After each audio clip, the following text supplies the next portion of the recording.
¿Cómo vamos de tiempo? De momento bien. Parece que no está comprometido a los... No, no. Estoy a tu ritmo como tú quieras. Vale. De todo es muy pesado, de hecho, y ya está. Bueno, espero no dar mucho... ser muy pesado. Pero bueno, gracias por venir a todos a la presentación de mi proyecto, que es análisis e optimización del tráfico de juegos, usando métodos de inteligencia artificial, en nuestro caso el algoritmo genético. Y bueno, el objetivo así globalmente de este proyecto es de buscar algún método que consiga bajar el consumo global de combustible a la vez que optimizamos la velocidad y el flujo de coches en ciudad. Así que, como voy diciendo por acá. Así que bueno, primero un análisis, primero de todo decir que este proyecto es una continuación del que ya empezó Miguel el año pasado de análisis de gestión y análisis de tráfico en ciudad. Y entonces la primera parte de este proyecto es un poco de recogida de los datos que él sacó, de comprobarlo por segunda mano por mí y por Marco, mi compañero con el que hice estas prácticas, este proyecto. Y luego pues aportar más cosas, como el algoritmo genético. Así que bueno, primero una situación del tráfico. Esta gráfica es de Estados Unidos, pero a nivel mundial creo que es obvio que el tráfico pues, es uno de los sectores que más emisiones de contaminantes produce y cada vez más, porque por el proceso de urbanización, de que las ciudades cada vez son más grandes, cada vez hay más gente. Entonces, una gran preocupación de muchas grandes ciudades, es cómo optimizar este tráfico, tanto en el sentido de bajar la emisión de contaminantes, pero también de tener un flujo de circulación mejor. Así que, bueno, de Landgriffe, que es una empresa americana que saca datos de tráfico, según Landgriffe, Madrid, que va a ser nuestro caso de estudio, es una ciudad que no es de las que más atascos y congestión tiene. A nivel mundial está en el puesto 22 y a nivel europeo en el 10. Aún así sabemos que está subiendo cada vez más. El año pasado ya había subido, este año ha pasado de 24 a 20, puesto 22 a nivel mundial, y sobre todo las horas que la gente pasa en atascos pasó en un año de 74 horas medias a 129. También he hecho énfasis en el caso de Londres, que es una de las ciudades que a nivel mundial sí que es de las que más congestión tiene, y hago énfasis en Londres por lo que va a venir a continuación, que es el proyecto de gestión de tráfico en zonas centrales de ciudades. Entonces, a nivel europeo, Londres fue la primera ciudad que puso un proyecto de ese tipo, que el objetivo era en zona central de la ciudad recortar la circulación, restringiendo los coches que tengan acceso a la zona central de la ciudad, que tuvo muy buenos resultados en el sentido de que fue una zona mucho menos congestionada por tráfico, entonces hay más paso para el transporte público, para peatones, para bicicletas, todo eso. Y también el nivel de emisiones en esa zona sí que bajó.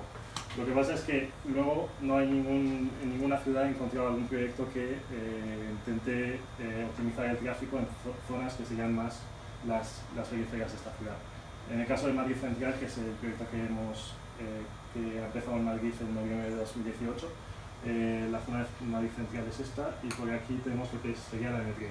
Entonces, en nuestro proyecto intenta simular un poco lo que sería la M30 de Madrid, y si sacamos valores y resultados buenos, pues lo óptimo sería implementarlo en la M30 de Madrid para tener optimizar el tráfico tanto dentro de la ciudad como en las periferias.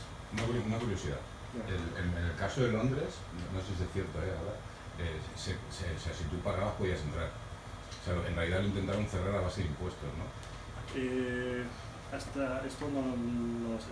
Creo que empezó así, no sé cuál es el estado ahora. 12 pavos, creo, además. Bueno, básicamente sí, tenías mucha pasta, genial, porque la carretera va a ti, o sea, al centro puedes circular, te cuesta un montón de dinero. Lo que pasa es que no sé hasta qué está punto... forrado, pero igual, los que no pueden entrar es la... Creo que también, creo que han hecho un método un poco parecido al de Madrid Central, la matrícula, si los coches que tengan el permiso para residentes y todo eso. pero luego también sí que creo que hay una base de impuestos, de multas siempre en la Vamos, que en cualquier caso está la tercera ahí a nivel europeo. Pero, igual. claro, es eso, o sea, sí, O sea, es que eso. tampoco es milagro. No, la idea. que eso no ha solucionado. Claro, o sea, aunque hayan hecho esto en la zona central, pues habrá mejorado, pero luego a nivel global no hace falta más. Hace falta Falta una más optimización global. Los coches siguen ahí. Bueno, los Claro, coches, es que- para eso una optimización global sería un punto positivo, es decir, intentar reducir un 10% a nivel global, cosas así, ¿sabes? Que es un poco lo que perseguimos con esta... Entonces, para hacer nuestras simulaciones hemos usado el modelo de Nash, de Nagel y Schrödinger. Bueno, Se me ha ido ahora. tiene una Bueno, buena moral. sí, los dos físicos que propusieron este modelo, que bueno, ya conocéis. Así que a modo de resumen rápido, para no tener mucho tiempo con esto, el modelo está hecho para un modelo cerrado, un circuito, una rotonda, en el que se dan estos 4 pasos. Primero una aceleración, entonces el coche que lleva a velocidad 5, que es la máxima, se queda en velocidad 5, el que va a velocidad de unidad 3 pasa a 4, salta una unidad de velocidad. Luego tienes que ver que los coches no se choquen, entonces el coche negro, al tener solo 1, 2, 3 unidades de espacio delante del siguiente coche, pasa a 3. El coche rojo igual, al tener 3 unidades de espacio, pasa a la velocidad 3. Luego, lo que tiene bueno este modelo es que tiene una deceleración aleatoria que intenta meter ahí un poco el factor humano del tráfico, y es que por razones que sean, que no sean por razones que sean como encontrarse con un obstáculo o estar más, que el conductor se distraiga o lo que sea, pues hay una probabilidad que tú defines de que un coche desacelere en un paso de tiempo. Entonces, en esta iteración de tiempo, por ejemplo, le toca al coche rojo, pero no al negro. Y luego, pues ya tienes el movimiento. El coche rojo, negro, perdón, tiene velocidad 3, avanza 3 casillas, el rojo 2, avanza 2 casillas. Pues así, tú con este modelo lo que puedes hacer es definir el número de casillas que quieres, el número de posiciones, n, y durante cuánto tiempo lo quieres simular. Y luego la cantidad de coche que quieres meter en tu vía o en tu rotonda, que es según la densidad que definas. Perdona, la deceleración aleatoria la simula fijando un valor P, ¿no? Una probabilidad entre 0 y 1. Eso es. Y entonces a cada coche le haces tirar el dado, si está por debajo del P no pasa nada, si está por encima... Claro, o sea, podría tocar perfectamente que a los dos les toque decelerar o que a los dos no les toque decelerar, es individual. Vale. Sí. Entonces, yo usando este modelo, las ventajas e inconvenientes que he podido encontrar son estos. O sea, a grosso modo, para un modelo para el estudio que estamos haciendo, que es un estudio bastante preliminar y básico, no tiene inconvenientes en verdad. Es un modelo discreto, por lo cual es muy sencillo de implementar en un código. Es realista pues, por los datos que vamos a sacar después, que se va a comprobar. Simplificador en el sentido de que puedes darle unidades más, unidades de 1, 2, 3, 4, 5 que luego se traduzcan a velocidades más reales. Y tiene la variable aleatoria con la que podemos jugar. Es decir, si por ejemplo queremos hacer un caso de simular una vía en la que todos los coches son coches autónomos, por lo cual el factor humano desaparece, aunque tengamos esta variable aleatoria igual a 0, tendríamos una comparación para ver cómo afectaría. Inconvenientes, pues no nos afectan en verdad, porque bueno, es de una vía solamente, eso hasta que no hagas estudios mucho más complicados, más complejos, no pasa nada porque no puede analizar solo una vía. Adelantamientos, pues por el tema de que es solo una vía, pues es un factor también del tráfico que no afecta tanto, no va a reducir mucho los atascos, el hecho de que los consideres o no. Y el final determinista es lo único que trae un inconveniente así que puedo encontrar, y es que limita mucho la velocidad máxima que vamos a poder tener en esta vía. Porque en la realidad lo que hace un conductor es pegar un frenado de más o menos, o sea, conducir teniendo en cuenta que puede pegar un frenado de más o menos 3 segundos para desacelerar. En nuestro caso, el frenado se hace siempre considerando el coche que tienes delante. Entonces, si tenemos una densidad del 50%, ahí ya estás diciendo que tu velocidad máxima va a ser de 1. Y es porque si tengo un coche aquí y otro aquí, lo máximo a lo que puedo ir es 1, no puedo ir a más velocidad. Entonces, el frenado determinista sí que he notado que es algo que lo que hace es limitar un poco más el espacio, los márgenes en los que se mueven tus velocidades. Entonces, si lo tenemos en cuenta, ya está. Así que las primeras simulaciones que se han hecho, el modelo de Nash está hecho para una rotonda, lo hemos hecho también para una vía, pero que solo tiene salida de coches, no entrada. Es muy, pues eso, básicamente es eso, defines el número de posiciones que pones, tu densidad de coches y el tiempo que vas a sacar. Así que, primero de la vía. Los primeros datos que hemos sacado de la vía han sido las gráficas de espacio-tiempo, y han sido sobre todo para confirmar que el modelo funciona, porque ¿se puede pasar al tiempo? Sí, claro. Porque ahí ya surgen los atracos fantasmas y esto ya es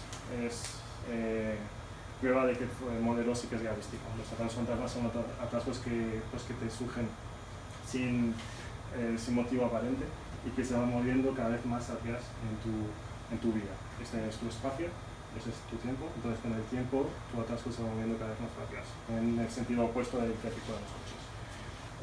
La vía es un caso bastante optimista, por así decirlo. Ahora cuando veamos la rotonda veremos que es mucho menos, que los datos que salen son mucho menos optimistas, positivos. Entonces,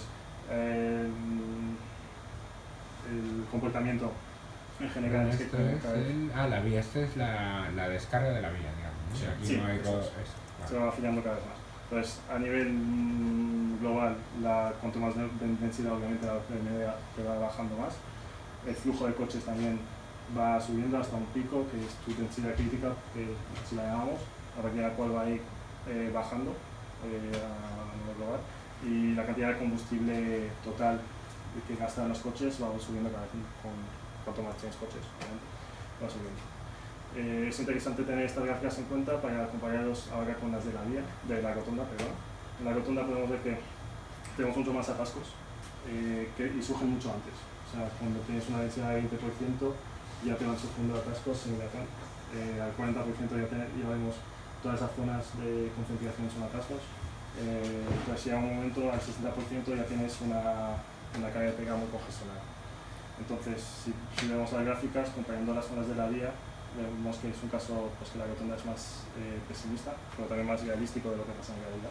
¿Sí os pasa? Qué bonita son esas gráficas, ¿no? Me gusta. Nunca te cansas de eso. La caída de velocidad es mucho más brusca y mucho antes, del flujo igual. Luego, el consumo de combustible también suele subir más a valores generales. Entonces, en nuestro caso, el estudio va a ser en las zonas de 40-60%, que es en una vía normal, o sea, en una carretera normal, puedes decir que los atascos se generan en esos casos de densidad global de 40% de coche, 50%. Entonces, va a ser nuestro caso de estudio, en el que también, que es el que más nos interesa, porque es donde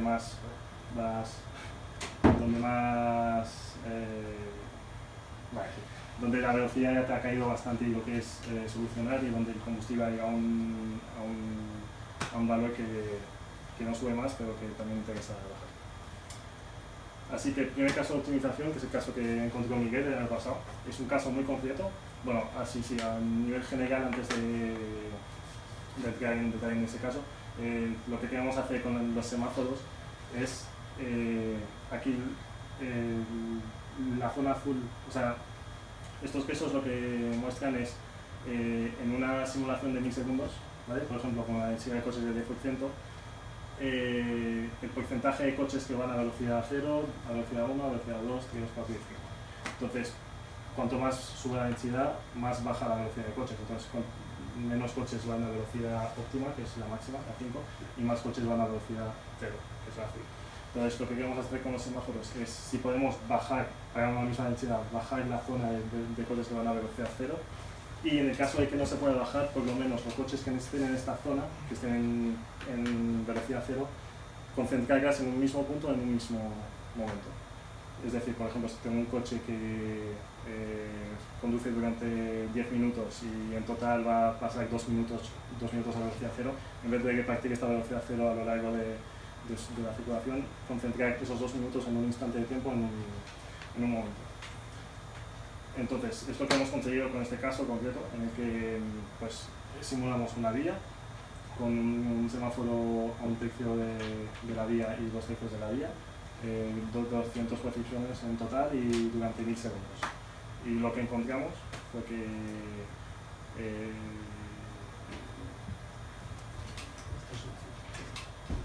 Lo que encontramos es que esta gráfica, vale, sí, estos dos semáforos lo que hemos ido alternando es el tiempo, eran semáforos muy básicos, por así decirlo, solo estaban encendidos un tiempo y luego apagados un tiempo en rojo, en verde el resto del tiempo. Entonces, lo que hemos ido alternando son los segundos iniciales que están encendidos, es decir, aquí el primer semáforo está encendido, pues está verde desde el principio. Aquí está el rojo 200 segundos y 300 segundos en verde y aquí pues 500 segundos en el rojo, siempre apagado. Este semáforo lo mismo. Entonces, jugando con esas dos variables, hemos sacado todos los casos posibles para este caso concreto y hemos encontrado casos en los que la velocidad es máxima, eso es la velocidad dimensional, es decir, si mi velocidad dimensional es mayor a 1, es decir, que voy a una velocidad mayor que sin semáforos. Y el gasto de combustible adimensional lo queremos minimizarlo porque si es menor a 1 es que gasto menos combustible. Entonces, este valle y este pico coinciden en una zona que se ve en la siguiente diapositiva, que es esta. Lo que hemos hecho es dividir velocidad dimensional por combustible adimensional. Y este pico corresponde a esos puntos, que son puntos en los que pues eso, tenemos una velocidad dimensional casi poco mayor a 1, pero un 10% mayor a 1 casi, que está muy bien. Y llegamos a minimizar el combustible casi un 25%, lo cual está muy bien. Entonces, para este caso lo hemos simulado y si comparamos, eso es el caso encontrado optimizado con semáforos, en los que el primer semáforo es este, para los coches durante 250 segundos, y el segundo semáforo está por aquí, y para los coches durante 100 y pico segundos. Entonces, como podemos ver, es lo que os decía con los quesos, lo que hemos hecho es coger los coches que van a estar pagados de todas maneras, los dejamos pagados, pero los organizamos para que luego vayan saliendo de una manera mucho más controlada.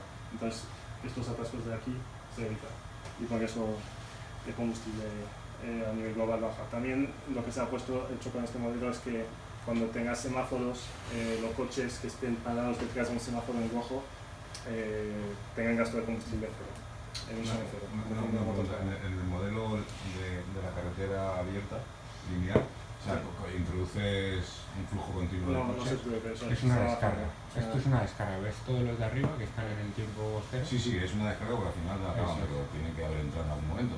Claro. Lo supone en el momento inicial están ahí. O sea, los pones ahí. Los distribuyes al azar en la carretera lineal. De hecho, este caso está hecho con la densidad de 100%. O sea, es decir, tú tienes tu carretera llena al 100% de coches, todos parados, y se va descargando poco. Claro, esto sería, por ejemplo, si tienes que descargar una carretera, es más eficiente, curiosamente. Bueno, no es tan curioso, es decir, es más eficiente sacarlos mediante semáforos, porque evitas los atascos fantasma, básicamente, que simplemente que ellos mismos vayan saliendo de la carretera. Yeah. Es como reproducir lo que vas a tener de todas maneras, lo reproduces, pero de una manera más controlada. Imagínate, por ejemplo, lo típico de cuando paran el tráfico porque hay una obra y se acumulan un montón de tráfico y de repente dicen, venga, ahora salir todo. Pues es más eficiente hacerlo con un par de semáforos en medio, de tal manera que regulas el tráfico para que no haya atascos fantasmas, que dejarlo simplemente que todos salgan de vuelta. Que es como el primer punto de partida, ¿no? Sí. Entonces, pues esa es como dijimos antes, lo que nos interesa más es la rotonda, porque se aplica más a nuestro caso de estudio, que es un poco la emergencia de Madrid, aunque se puede adaptar a cualquier caso que sea de interés.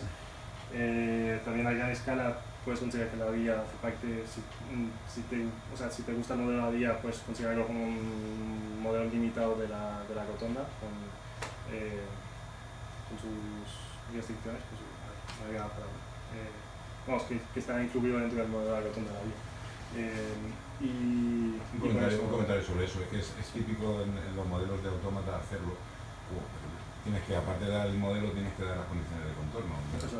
Cuando tú las haces periódicas, lo que estás haciendo es decir, he construido una carretera infinita lineal y eso lo consigo simplemente juntando los extremos en un círculo. O sea, no es que esté pensado como una rotonda, ¿no? Sí, sino que está pensado para que sea equivalente a una carretera infinita. Claro, entonces si tú quieres considerar una vía, pues coge tu modelo de rotonda y poner unas condiciones de contorno de un sitio al otro y ya tendrías tu vía. Y eso, entonces también la rotonda tiene más en cuenta pues, lo que pasa fuera de tu vía. Entonces, si estoy optimizando el tráfico en una zona rotonda de tu vía, igual está a costa de lo que está después o la que viene antes de tu vida. Entonces la rotunda, como es un caso más amplio y más global, tiene todo este escenario en cuenta. De todas maneras, el M30 es un caso de cuenta, ¿no? Es una rotonda. El M30 no lo puedo considerar como eso. Sí, pero bueno, con sus entradas y los salidas. coches se salen. Claro. Entonces, claro, ya considerada la rotunda, pues ya si le vamos a meter semáforos ahí, pues ya no nos vale la idea de que teníamos antes de tener globo en rojo durante un tiempo, el globo en verde y ya está. Tenemos que ir asignando sus tiempos de encendido a apagado, con lo que son más variables, porque antes teníamos solo dos variables, los dos tiempos que están apagados. Ahora tenemos 4 variables por lo menos, son dos semáforos, cada semáforo sus 2 tiempos que se van a ir alternando. Y eso es si supones que van a ir alternando los mismos 2 tiempos, porque lo que puedes hacer es que semáforos tienen 30 segundos apagados, 50, luego 60, luego 40, o sea, lo puedes ir alternando también. Por razones obvias hemos hecho la suposición de que va a estar alternando solo 2 tiempos. Puedes alternar el número de semáforos que uses, 2, 3, 4, o incluso muchos más. Luego tienes también como variables el número de posiciones que uses, el número de tiempo que simulas, la densidad que vas a usar, porque cada densidad tiene su caso más concreto. Entonces cada vez se van acumulando más las variables y hay que buscar una manera de encontrar los óptimos. Entonces si digamos así comportamiento, para hacernos una idea de comportamiento de la rotunda como es a nivel global, ¿se puede pasar? Sí, pero no. Lo que hemos hecho es ligar los 2 tiempos para poder tener 2 variables y poder verlo de manera poder verlo visualmente en 3D, igual que hicimos antes. Entonces son casos simétricos, pero podemos ver que encontramos combinaciones de tiempos en los que optimizas la velocidad del combustible, la emisión de combustible. Son ya relativos, son máximos relativos, son repetitivos, no es un pico absoluto como encontramos antes. Y por eso también encontrarlos es más difícil, porque cada vez que ejecutas tu código vas a encontrar resultados distintos. Entonces el comportamiento en ese sentido ha cambiado al que teníamos con la vida. Así que lo que hemos elegido ha sido usar un modelo de algoritmo genético, que es una forma de inteligencia artificial. ¿Puedes pensar por ahí? Por aquí, por ejemplo, lo que estás diciendo es que para la nomenclatura, sí, T11, T12... Aquí lo que estoy haciendo es ligar los tiempos. Antes lo que simulaba aquí es el tiempo que el semáforo 1 está apagado y el tiempo que el semáforo 2 está apagado. Ahora estoy ligando, simulando estos tiempos, pero diciendo que, claro, estoy simulando estos tiempos diciendo que el semáforo 1, o sea, el tiempo apagado del semáforo 1 es el mismo que el tiempo de encendido del semáforo 2.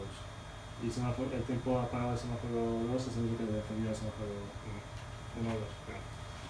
1. 1, 1 significa semáforo 1 apagado, 1, 2 semáforo 1 encendido, 2, 1 semáforo 2 encendido, apagado, 2, 2. O sea, que estás suponiendo que el tiempo encendido y de apagado es igual y luego lo varías.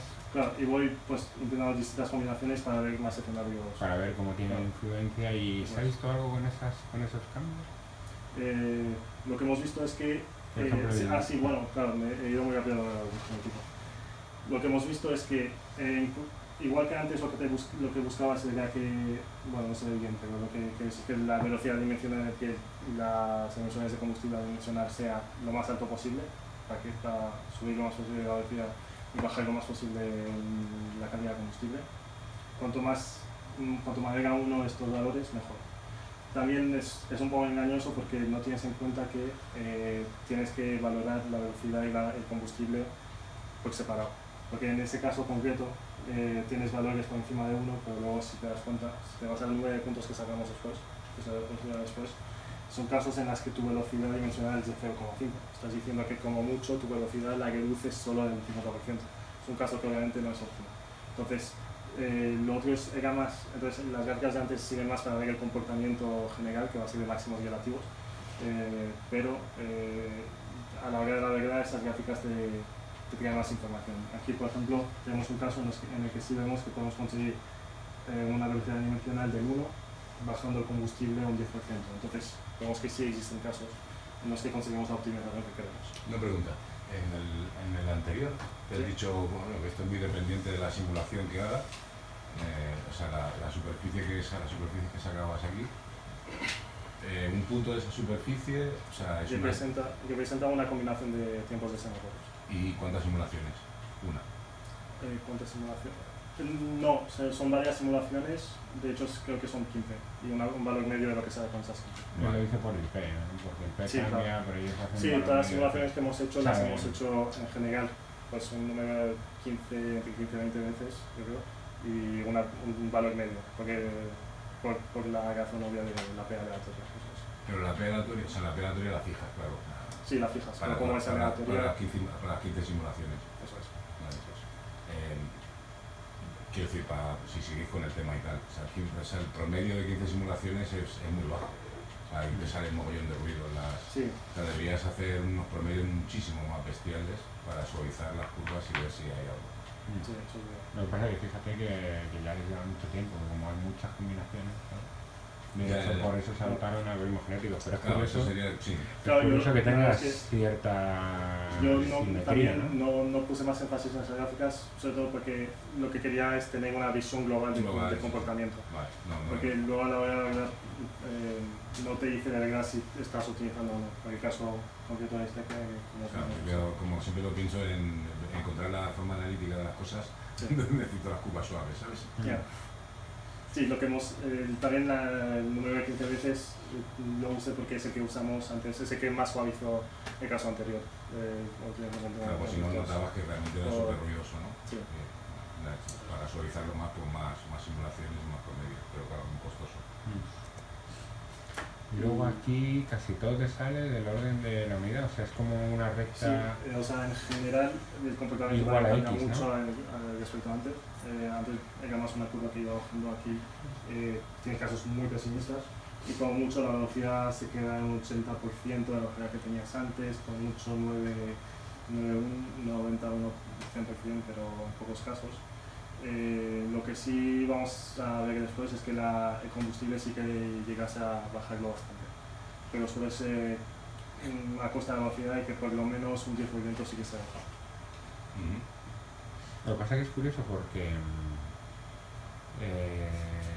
a menor velocidad, en teoría, hay más contaminación, ¿no? Porque tiene forma de bañera y consumo específico, ¿no? Claro, pero en nuestro caso estamos usando la suposición de que los coches que paras, los tienes parados detrás de un semáforo, Ah, es verdad, porque y esos era coches, no cuando consumo. saben que están detrás de ese semáforo que van a estar durante un tiempo, pues apagan su motor. Hemos hecho esa suposición. Inicialmente dijimos de suponer que un porcentaje de esos, no que todo, no sé Sí. si al final lo hemos metido, ¿no?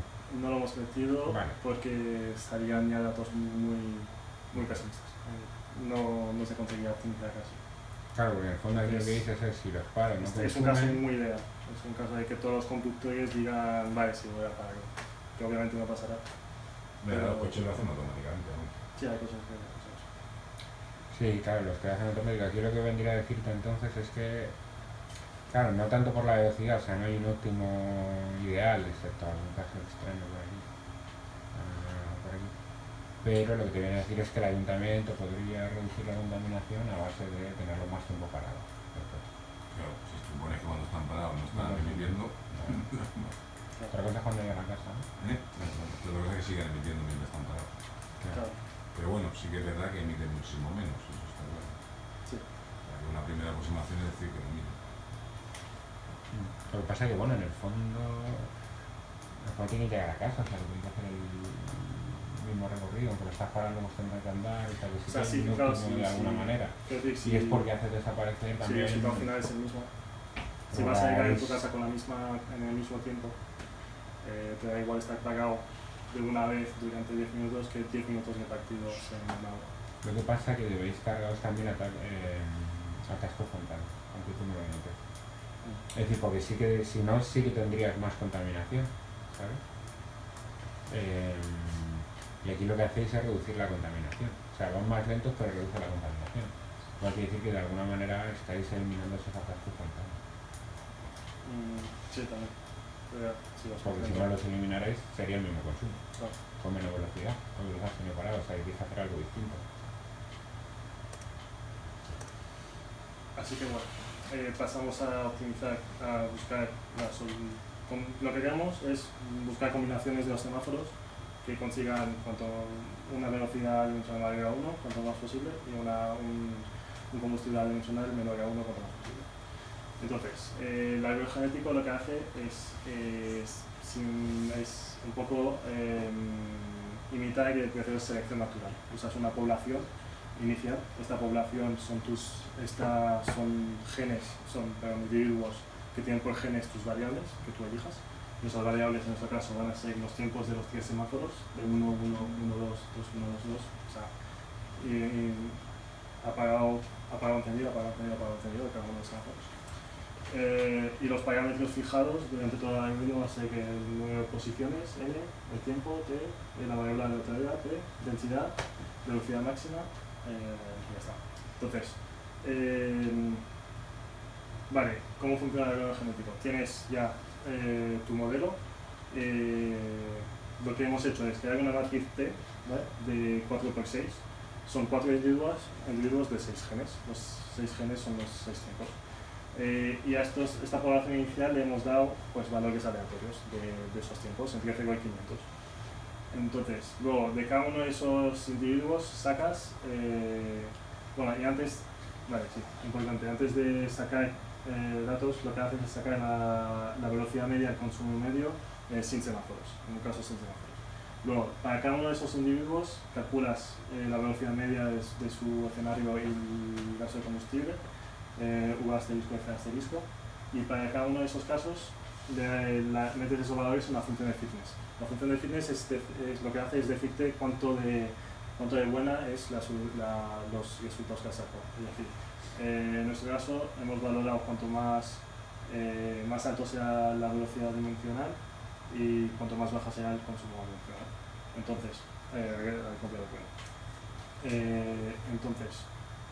tu función fitness te valora lo buena que son las soluciones con esos individuos, y luego de esos 4 individuos te elige los 2 mejores, los 2 padres.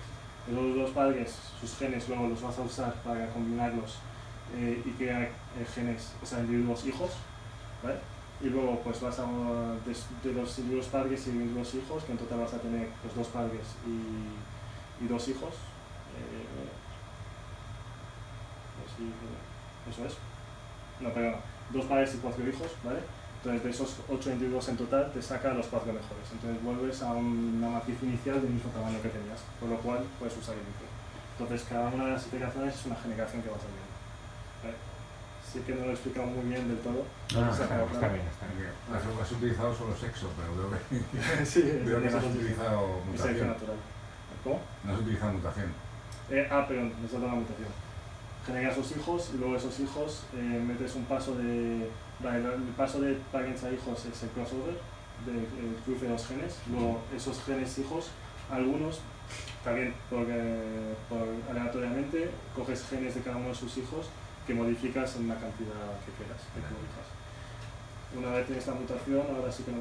También lo que se puede hacer, que al principio... Este es el esquema del primer árbol genético que implementé, luego lo he ido cambiando. El primero lo hice así, no metí ninguno de los individuos aleatorios. O sea, los individuos con los que empiezo son los que son y estos son los que voy a ir variando, o sea, modificando. Y ya está. Y luego, pues, de esos 8 individuos que tengo, los 4 mejores pasan a secuenciación inicial y así repetidamente. Cada vez sale una generación más nueva que se supone que va a sacar un fitness cada vez mejor. Entonces, cosas que tenemos que analizar con el árbol genético, la función fitness que vayas a usar, la población inicial, el tamaño de la población inicial, la cantidad, el método de los cruces, el método de mutación, la cantidad de hijos aleatorios que quieras meter. Entonces son muchas cosas, muchas variables que dentro del propio código que lo que he hecho es luego en Nightbot he ido probando distintos códigos y ido cogiendo el que mejor resultados me da. Entonces, con ese código, fue el primer código que hice. Lo que hice fue aplicarlo al caso de la vía para ver si sacaba los mismos datos y sí que sacó los mismos datos. 4 individuos no es muy poco. 4 individuos sí, era muy poco. Pero luego lo cambiaste, ¿no? Sí, luego lo cambiamos. Pero para el caso concreto de... Para el caso te salen borbones. 4 individuos. Y eso. 4 individuos es muy poco, sí, lo vimos. Pero para el caso de la vía sí que lo sacamos. Creo que ya ha saltado algo. Pues ya lo sé. Vale, pues nada. Vale. Como puedes modificar tus variables de manera continua, o sea, si tienes 7 variables, para cada valor en la horquilla que tiene cada una de las variables que tú des, tienes un posible escenario. Sí. Entonces tu espacio a explorar es realmente inmenso. Sí. Entonces cuando te encuentras con algo así, dices, ¿cómo puedo encontrar aquí los puntos FP, ¿no? Los máximos o los mínimos según a mí me interesa? Pues claro, lo que haces es sueltas un montón de individuos de una población que tienen una serie de características y caen en ese espacio. Entonces, tú lo que haces es, al soltar esos individuos, es justamente medir lo óptimo que son esos individuos porque están ocupando una posición de ese espacio. Y tu idea es, si le meto un poquito de mutuación, lo que estoy haciendo con un individuo es moverlo un poco del lugar donde se encuentra. Sí. Bueno, previamente lo que has hecho es, los he tirado al azar, he visto cuáles de ellos han caído en los mejores sitios o se comportan de la mejor manera, me cargo la mitad y con la otra mitad hago sexo y mutación. La mutación lo que me permite es moverme en ese espacio de configuraciones de manera local, porque puede ser que haya caído cerca de un máximo y lo que voy a hacer ahora haciendo mutaciones es subir la colina hasta llegar al punto más alto. Pero eso puede ser un máximo espurio local. Igual hay un máximo al lado más grande que es el Everest y tú estás subiéndote a Montserrat, ¿no? Entonces dices, bueno, pues la única manera de que no me quede en Montserrat teniendo aquí el Everest es justamente que estos individuos puedan dar saltos grandes. Sí. Y eso lo consigues con el cruce, con el sexo. Claro, pero si tu espacio es enorme, como no le metas muchos bichos, Claro. o sea, vas a estar explorando nada. O sea, te vas a quedar en máximos o mínimos que sean locales. Eso es. Entonces, sí, es por eso de que hemos usado la población inicial más grande después, pero el código iba muchísimo más lento. Claro. Por eso no le puedo sacar que es un problema, claro, para validar cuánto vale el fitness de cada sujeto, tienes que tirar de simulaciones, claro. Y cada simulación es un Eso es. Entonces, lo que he hecho es un poco, para saber con qué valores voy a moverme, lo que he hecho es coger una combinación aleatoria de semáforos, ¿vale? Y cada uno de esas combinaciones son un caso simulado, ¿vale? Entonces, he ido jugando con la densidad, con los tiempos de simulación de 500 a 10.000 segundos, para ver si eso afectaba o no. Entonces, esas velocidades es con el gasto de combustible. La velocidad da igual que simules para 500 segundos que de 10.000 segundos, la velocidad media en general es igual, use semáforos o no, ¿vale? O sea, use semáforos o no.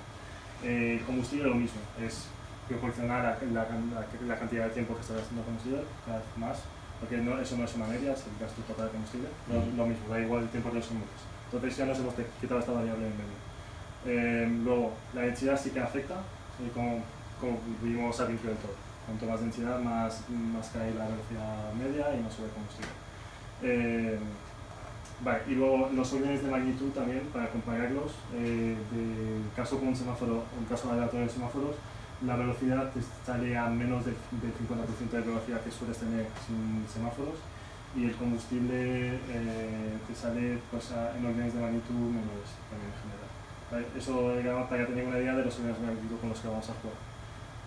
Luego también lo que he hecho es jugar con la variable de las posiciones en las tablas siguientes. Ya me he quitado en medio los segundos, simulo para 2000 segundos en general y para 200 posiciones, 500 y lo que sí que he visto es que el número de posiciones que tengas en tu día no afecta para casos sin semáforos.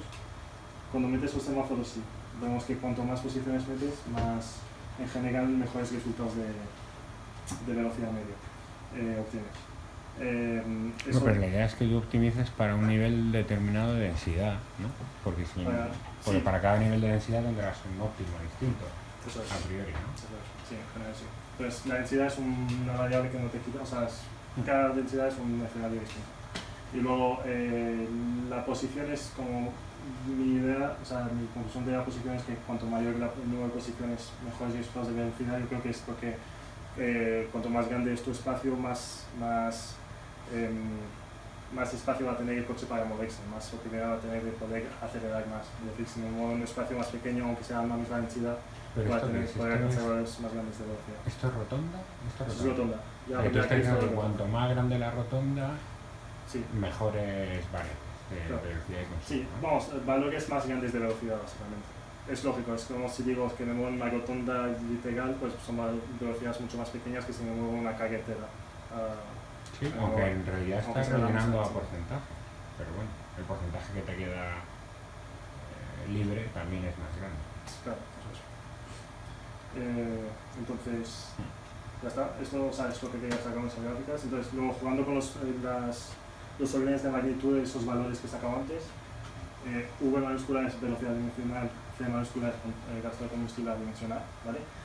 He hecho yo a mano posibles evoluciones de la velocidad del combustible. Entonces, eso es una evolución ideal. He visto que me suelo quedar en una velocidad inicial del 50%, es decir, que con semáforos tengo una velocidad que es el 50% sin semáforos, y que el combustible suele estar en un 80%.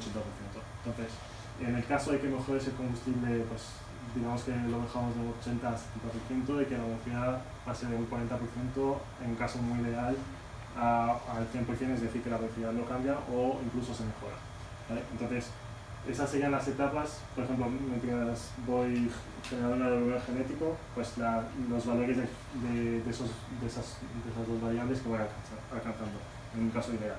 Entonces, eso ha sido ¿para qué? Para elegir bien mi fitness, ¿vale? Esas son las funciones fitness en las que he pensado en más, pero esas son las más interesantes que he puesto, ¿vale? Vale, esta evolución es la ideal. Luego, estas evoluciones son evoluciones que engañan, es decir, aquí lo que mejora es la velocidad, pero a costa del combustible que va subiendo, y aquí lo que mejora es la velocidad, el combustible, pero a costa de la velocidad que va bajando. Entonces, por ejemplo, aquí no se nota, pero son negativos, ¿vale?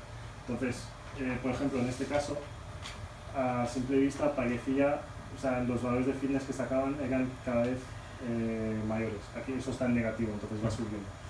Entonces, si usas este fitness, puedes llegar a un caso así, en el que tu velocidad va bajando a costa del combustible, entonces tú piensas que has encontrado valores óptimos cuando no llegaría nada. Entonces, en lo que me he fijado es sobre todo esta columna, que mejore siempre, que pase de negativo a positivo, entonces en general todos te dan buenos valores, y que los valores absolutos aquí son lo mayor posible para que encuentre los casos que no son, que te puedan engañar y los descarte. Entonces me quedo con esas dos fitness, la 3 y la 4, que a mi criterio eran las que mejor resultados me pueden dar. ¿Y cómo son? Es 75% de peso de velocidad dimensional -1 y un 25% de peso a 1 menos velocidad dimensional. Y esta es velocidad dimensional elevada a 2 menos combustible, son pesos exponenciales. Aquí es un peso normal, aquí es un peso exponencial. Sí. En general, cuando usas pesos exponenciales alcanzas, porque vamos a ver que el valor de fitness lo que hace es una curva que va subiendo cada vez más. Cuando usas pesos exponenciales, pues puedes encontrar fitness mucho mayores, como es lógico.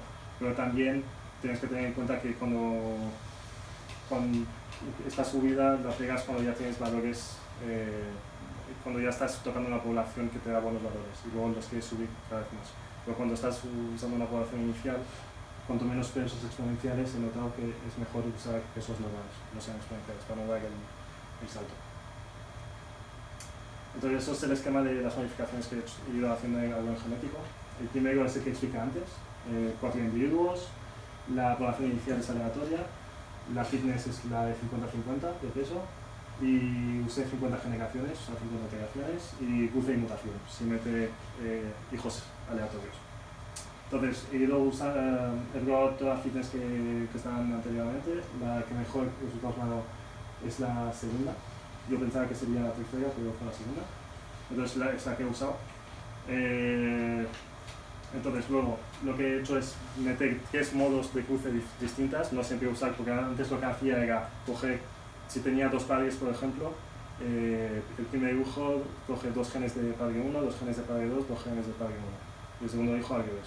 Entonces, he hecho 3 modos de cruce distintos para también jugar un poco más con los individuos que te puedan salir, porque si no se iban a repetir siempre los mismos hijos, o de los hijos los mismos padres y los padres los mismos hijos, y sería un poco un bull. Entonces, he metido ahí un poco de caña.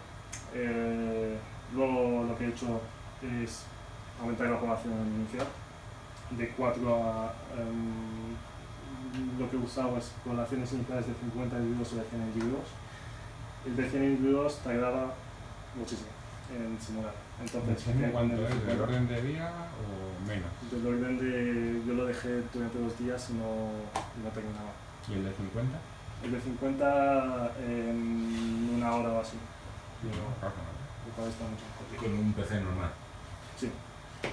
Tenéis aquí un clúster, ¿eh? Ya. O sea, sí, yo creo que cuanto más la población inicial, cuanto mayor, mucho mejor, obviamente. O sea, eso no es que el algoritmo sea peor, solo que no estaba bien a cuenta. Y luego, una variable más que metí es usar poblaciones iniciales controladas, es decir, hacer el algoritmo genético en 2 etapas. Una primera etapa en la que sacas una población y esta población usarla de población inicial en tu segundo algoritmo genético. Así ya estás empezando con unos individuos que sabes que tienen buenos valores y pueden meterte más, acercarte cada vez más a una solución. Pero para conseguir esa población inicial tienes que haber hecho muchas simulaciones. Sí. A ojímetro y decir, bueno, pues por aquí debe andar la cosa. O sea, haces lo que hacía, como tardaba tanto, es unas 5 simulaciones y esas 5 simulaciones coger los targets y meterlos. Te voy a ayudar al algoritmo genético. Te voy a poner más fácil. Sí, un poco eso. Así que sí, es el esquema de lo que he hecho. Entonces, los resultados que saco son con esta versión, la 3.1, y luego con esta versión también he sacado algunos datos. De esa versión no las usé más que nada porque la falta de tiempo. Entonces, los datos que saqué, aquí lo que tenemos en azul es la velocidad dimensional, que queremos que sea mayor a 1, el combustible dimensional que queremos que sea menor a 1, y son las combinaciones de tiempos que nos salen en cada uno de esos escenarios. Esos son los escenarios en los que he aplicado el algoritmo genético. De 200, 500, 100 posiciones, 40, 60, 80% de densidad, y luego lo he jugado también con la colocación de los semáforos, colocarlo en, si tienes tu rotonda, pues uno, es decir, equidistantes, sí, claro, ahí tienes pues en este caso, pues si soy mi rotonda, pongo un semáforo aquí, uno aquí, y en este caso, pues más repartidos a la misma distancia. Hay que despegar. Esto. En general esto ha dado mejores resultados. Y creo que es por la misma razón que encontré antes de que cuanto más la carga tenga mejor, porque estás dejando los coches respirar más entre un semáforo y el otro. Entonces le das más oportunidad de poder ir a mayor velocidad. Pero aquí estás restringiendo mucho más el espacio. Es la explicación que le he encontrado.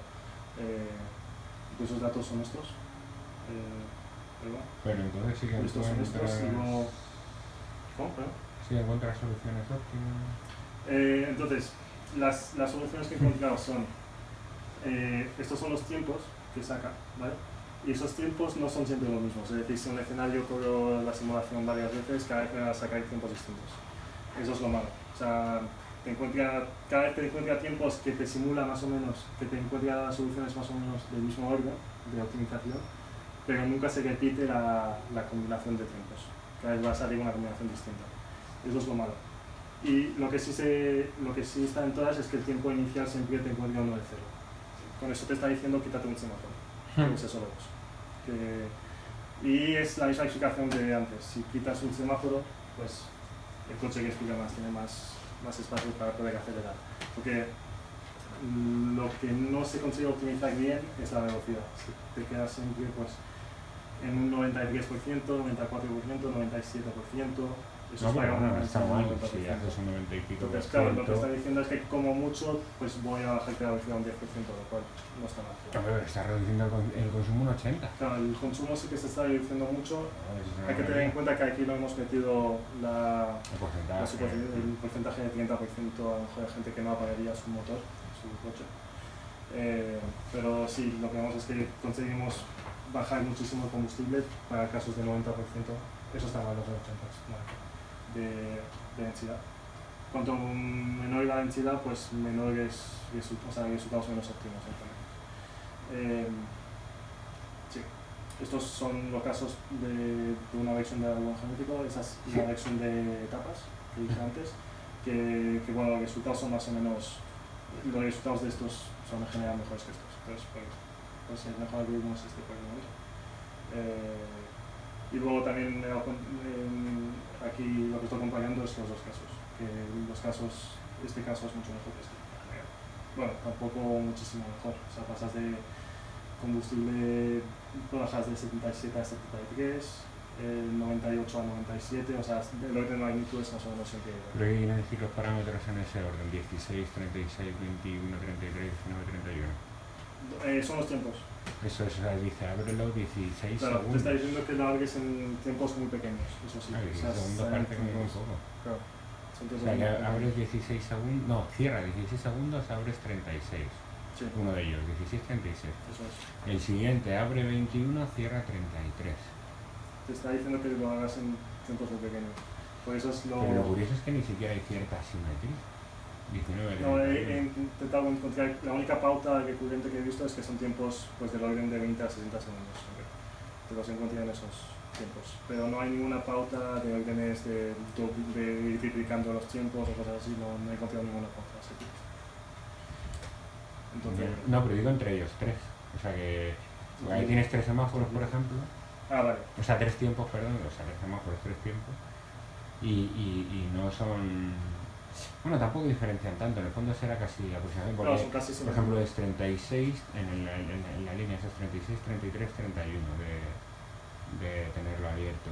Y 16, 21 y 19. Bueno, eso puede ser porque no es exacto. Porque está haciendo la misma. Sí, pero es casi lo mismo. Sí. Vale, claro, son tiempos poco realistas, Sí, ¿no? Porque tiempos 16 muy pequeños. segundos salir un coche. Sí. Son tiempos muy pequeños. Porque al principio, el primer escenario que habíamos sacado, habíamos dicho de dejar los enteros y parados unos tiempos de 150 segundos, que son 2 minutos, entre 2 y 4 minutos. Eso es razonable. Entonces, claro, eso es razonable porque dices, si lo tengo apagado durante 4 minutos, ahí sí que el conductor va a apagar su motor. Aquí si lo tengo apagado durante 40 segundos, pues obviamente no. No, y sobre todo no por eso, sino porque no avanzan los coches. O sea, solo dejas pasar uno, ¿no? El problema que tienes es que en el modelo de NAS... Claro, pero el problema que tiene el modelo de NAS es que como es automático el salto de casilla, no tienes en cuenta que un coche tarda en salir. Que por eso sale otro modelo que es continuo. Pero el modelo de NAS, pues todo sucede de forma instantánea. Ah, pues salto 3. Sí, eso es. Bueno, pero eso simplemente añadir una regla nueva. Si estás esperando en un semáforo cuando te da salida, solo puedes, en el siguiente paso solo puedes correr una casilla. Sí, limitar las velocidades y las En aceleraciones. salida, claro. Pues, Pero vamos, entonces ya las te reglas que porque del modelo están propuestas con el movimiento. Pues para eso que ya... No, de hecho no. Pero claro, en el caso de que estés atascado, cuando se te va este coche de aquí, si te ha dejado sitio, lo recorres todo. Pero en el caso de NAS lo recorres todo de un salto, pero en realidad a lo mejor eso implicaría ir a la velocidad de la luz, en la aceleración. ¿Sabes lo que No, te pero digo? la regla sumas uno a Porque cada tiene- paso, ¿no? Sí, pero los saltos Sí, también puedes. están controlados. O sea, tu Sí. salto tiene un límite. En realidad Es sumas como uno. mucho un salto de 5. Que son 71 km por hora, pero imagínate que son 71 km por hora. Si sales y en 16 segundos te pones a 71 km por hora, pues te meten en Fórmula 1, ¿no? O tienes En un caso de que vas a Lamborghini. tener- Tienes una Lamborghini. Hay bastante peña aquí que lo tiene. Mucha gente se dedica a la venta de droga y armas y la bolsa que no tiene. Vale. Pues eso. Y bueno, después lo que viene más adelante es un poco las fitness que me han ido saliendo en general, pero bueno, eso ya tiene un poco menos importancia. Es que en general, cuanto más iteraciones, yo pensaba que cuanto más iteraciones metías al final mejor, pero con 100 iteraciones llegas siempre a estabilizarse ya de velocidad, o sea, un momento en el que ya no alcanzas a valores más altos. Los picos se deben a la variable aleatoria, porque para un mismo escenario, si repites los mismos tiempos, no siempre van a tener los mismos valores.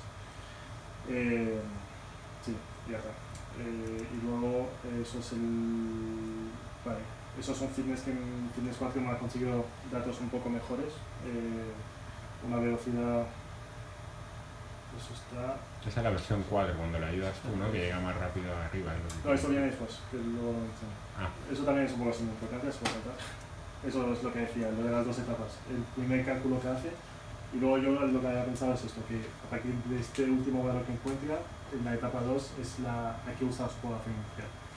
Yo pensaba que lo que haría es aquí, pues, empezar aquí y ir subiendo. No va a ser el caso. No, quiere decir que has encontrado el óptimo. Es lo que quiere decir. O sea, que es razonable, o sea, que te ha hecho lo que se esperaba que se hiciera. Sí. Pero lo que sí creo es que usando, claro, aquí eso creo que no funciona también por el hecho de que uso la misma fitness. Entonces, si usando la misma función fitness y luego en ese momento en el que no puedo optimizar algo más, da igual la población que tenga, o sea, ya está, ya. Claro, o sea, si ya has he encontrado el corregido. óptimo, lo has encontrado, si ya no hay más. Entonces, lo que he hecho más tarde es usar dos fitness distintas en las dos etapas. Con la gráfica que viene después. A ver. ¿Pero qué quería decir? ¿Qué ha dicho? No, con 50 elementos no ha encontrado óptimo ninguno. Pues hombre, ahí lo que se ve es que llega siempre y se estabiliza. Porque ha encontrado un óptimo global. Hombre, pero Claro, mucha casualidad será, ¿no? Que siempre... Al final lo que acabas haciendo son variaciones de eso. Como tienes 50 individuos solo, Sí, variaciones de está esa recorriendo la endogámica ahí que se queda en el... Pero ellos hacen, cuando haces la mutación, te puede ir a cualquier otro lado. No, la mutación solo te permite moverte localmente, es el sexo que te permite cambiar Pero sí que estoy radicalmente el lugar. metiendo bueno, individuos sí. aleatorios en cada iteración. O sea, Sí. con cada generación sí que me salgo del espacio donde estoy. Si me estoy moviendo en este espacio, meto algunos individuos aleatorios que igual se meten aquí. Cada vez. No, cuando dices que el número aleatorio es mutación, ¿no? No, o sea, tú tienes cruce, mutación y aleatorio. Cruce es los individuos padres se mezclan y se crean los genes. Luego de esos cruces, un porcentaje se muta y el otro no. Que mutación es añadirle un valor que queda en moverte por ese espacio. Y luego también... Pero, por ejemplo, si... Y luego también, en un rato, ya acabamos. y luego también meto también algunos individuos aleatorios. De la nada también, pues, hay con genes aleatorios para crear nuevos individuos de la nada. Que es un 10% solo de ellos. Es que eso te mete mogollón. O sea, a ver, cuando haces la mutación, por ejemplo, la mutación la vas a hacer sobre los tiempos, ¿no? De encendido, apagado de semáforo, Sí. ¿no? Cuando le metes, si por ejemplo el tiempo es 100 segundos, una mutación sobre 100 segundos, ¿para ti qué sería? Pues esos 100 segundos, lo que hacía era de esos 100 segundos añadirle 50 más o 50 menos segundos. Pero es una barbaridad. Eso no es una mutación, eso es como... Tenía que tener un cerdo, pero tenía un pato. O sea... Sí, pero es un 10%. O sea, Quiere decir, es meter población, ¿no? Un poco es la idea. si tú cambias el 10% de los genes y lo que sale... O sea, la idea de mutaciones es que si tú estás a 100, pues le añades 1, 101, luego un poco, a ver si eso me mejora. Y si no me mejora, me lo cepillaré. Pero es moverte en ese espacio que decía de máximos y mínimos, es moverte muy poco. Sí. Porque puede ser que estés ya escalando el máximo y al moverte un poco te vas a ir para arriba. Claro, Si ese moverte poco te da ventaja. Porque si vas hacia abajo lo vas a matar porque se ha equivocado la mutación, pero si te da hacia arriba, ese se va a reproducir luego en la siguiente generación. Claro, pues no lo he pensado. O sea, lo que hacía era que en la mutación lo que añadía, o sea, hoy que estaba añadía un valor de entre 0 y 50, que igual metía uno más o 40 más, pero eso sí que es aleatorio. Pero sí, me iban entre imágenes de 0 y 50. O sea, meter individuos al azar no tiene ningún sentido, porque te estás puteando el algoritmo continuamente. Claro, es como, o sea, el algoritmo va haciendo lo suyo, está teniendo una población que ha ido optimizando y tú le estás metiendo gente sucia ahí, ¿no? Que está ahora en otro, a tomar por saco, o sea, y es como si empezaras el algoritmo genético en otro sitio además, pero de eso ya se encarga el sexo, o sea, no hace falta que tú lo lances, o sea... Sí, entiendo. Sí, yo creo que si quitas eso te irá más rápido. O sea, pero luego tienes o sea, el problema ahí básico yo creo que con 50, 100 es muy poco. Es muy poco por el tamaño del espacio que tienes que explorar. Brutal.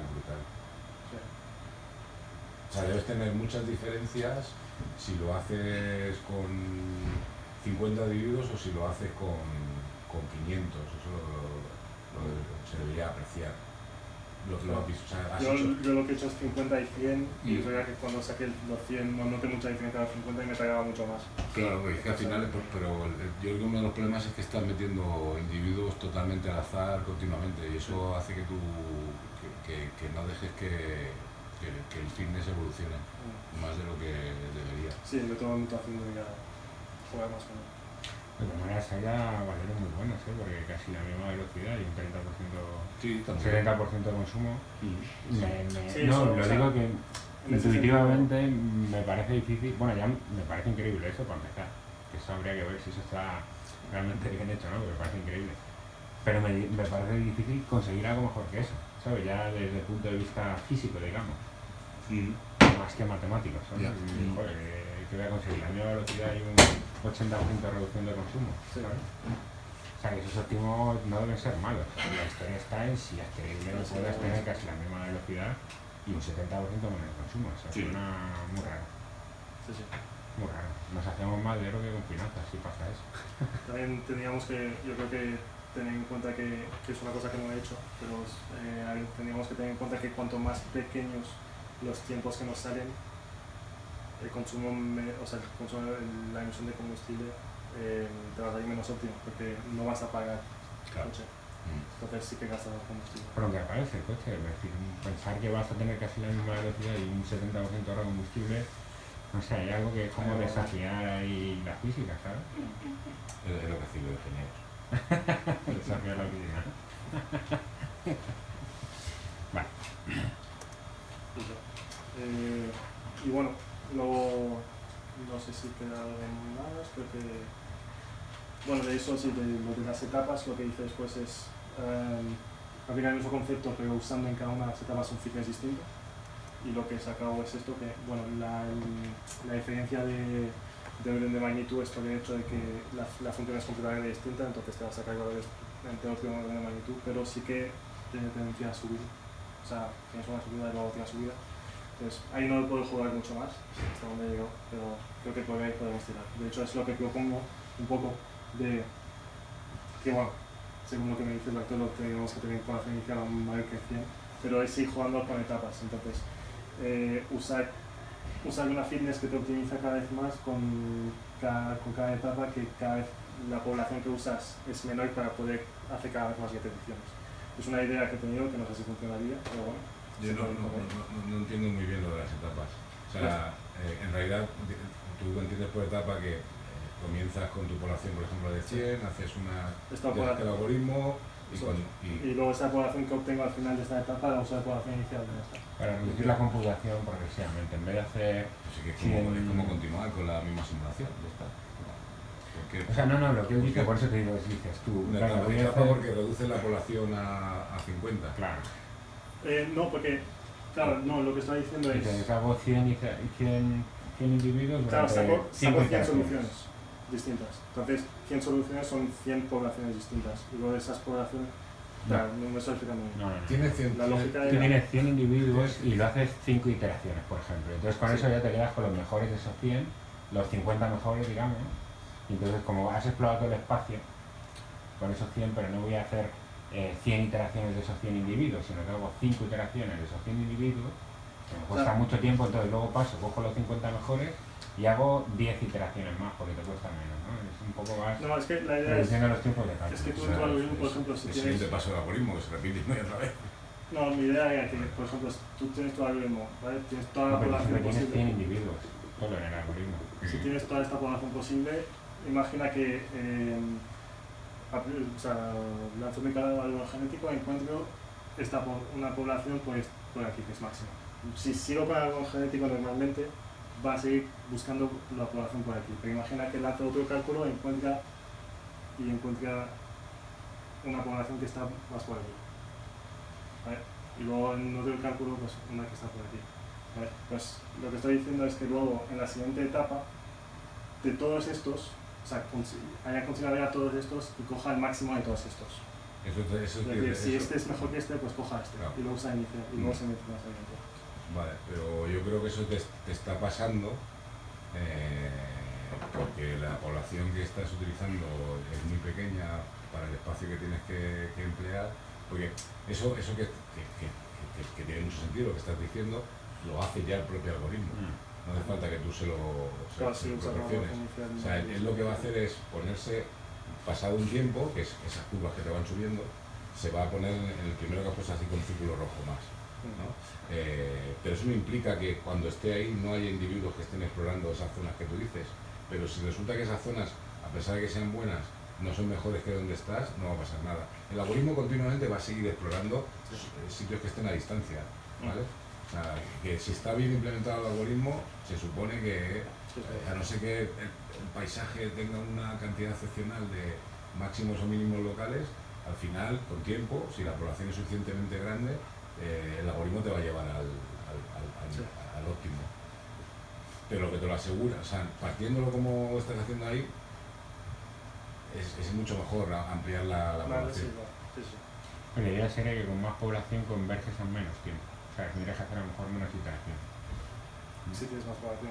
Si tienes más población, es decir, que lo que planteas de las etapas, ¿no? De reduzco la población y aumento las iteraciones, Claro. se podría ver que si mantienes esa población inicial muy alta, te convergería más rápidamente Sí, y no hace falta necesitarías mucho menos tanto iteraciones. también. Podría ser, de todas maneras, claro, eso está, no se puede. O sea, yo probaría a quitarlo de generar individuos totalmente al azar. Que no sé si lo añadiste porque no te convergía bien cuando no lo tenías. O sea, al principio de todo no lo usamos, fue solo mutación y cruce. Y creo que una de las veces que nos reunimos lanzamos la idea, dijimos a Alex y metemos ahí. Y lo usé. Pero eso sí, lo metí en un 10% para que no afectes mucho, pero de cosas. Así que... Pues eso tampoco será. Ten en cuenta que como utiliza muy poquitos, meter 5 aleatorios es por si no hay alguna zona que has explorado, teniendo en cuenta que es muy poquito. Pero vemos que eso ya te lo proporciona el sexo. Con lo de los cruces, ¿no? Claro. Pues piensa que en tu población, tú cuando tienes Pero un yo pensaba algoritmo óptimo, Yo pensaba que el cruce no te alejaría tanto de tu espacio local, porque al estar cruzando siempre los mismos, no te mueves, te vas moviendo cada vez más, pero no... sí, es lo que realmente te hace dar saltos, claro. Si lo piensas, la mitad... No, porque te da una combinación totalmente nueva. Claro, porque no tenías. Sí. O sea, si... Es que cuando partes el genoma y lo partes por cualquier punto y empalmas, que pueden salirte cosas muy diferentes a lo que tenías. O sea, no sé, el hijo, digamos, puede que no se parezca a ninguno de los dos, se le tiene parte del padre y parte de la madre, pero es algo totalmente distinto. En tu espacio de posibilidades estás haciendo una mezcla muy rara, Sí. que te hace saltar. Lo que sí que estás seguro es que si tocas solamente una de las variables y la modificas un poco, esa solución particular se moverá un poquito en el paisaje. Ahora, si cruzas y partes una solución y la enganchas con otra, eso te va a dar un punto muy diferente de... Sí, lo único que cuando ya estés en la zona óptima, que padres y madres ya están por la misma zona, te van a salir hijos por otra zona casi siempre que no van a valer para más. Pero bueno, es parte del algoritmo, claro. Son esos individuos que él está lanzando un 10% al azar, que ya está incluido en el método del propio algoritmo cuando haces cruce. Sí que es cierto que si estás en un máximo super óptimo y tal, claro, pues incluso el cruce puede ser que no te dé mucha distancia, pero no dejas de explorar a pequeños saltos, ¿sabes? Sí. No, lo que te digo es que el cruce puede que te dé distancias lejanas, pero siempre por el mismo punto. Porque siempre estás cruzando más o menos la mitad de la madre y la mitad del padre se van a aparecer y siempre van a aparecer en otra zona, por otro lado, que no te aporta información. Claro. Pues sí, porque tú lo que estás haciendo es crear da igual, si no te aporta nada, te lo vas a como cepillar, el vas a método, hacer la mitad de la población. Como el y te método, quedas o sea, con yo el lo que método. sí que he notado es que cuando metes más métodos de cruce sí que te va mucho mejor el algoritmo. Porque si cruzas siempre de la misma manera, pasa lo que dices, que se vuelven un poco repetitivos. Claro. Yo de hecho lo que haría es un poco eso, es meter la mutación, cambiarla según lo que has hecho tú, que no mutar tanto, no hay que tanto de lo que tienes y usar cuanto más métodos de cruces distintos mejor. Sí. Y bueno, luego también lo que propongo también es hacer ya pruebas con datos modulares de la Comunidad de Madrid, que no hemos podido hacer, pero creo que el proyecto de los alumnos de Juan Carlos sí que ya tienen una base de datos que se podría usar, creo. Y bueno, aquí ya las soluciones son números, es un poco lo que ya hemos hablado, de que está en tiempos muy pequeños, por lo que hemos dicho, de 20 a 60 segundos, no es muy realístico para implementarlo. Y eso es el caso concreto que se había encontrado al principio de todo, de la vía que se la emigramos. Creo que no me he saltado nada. Joder. Pero ya está. Bien. Muchas gracias.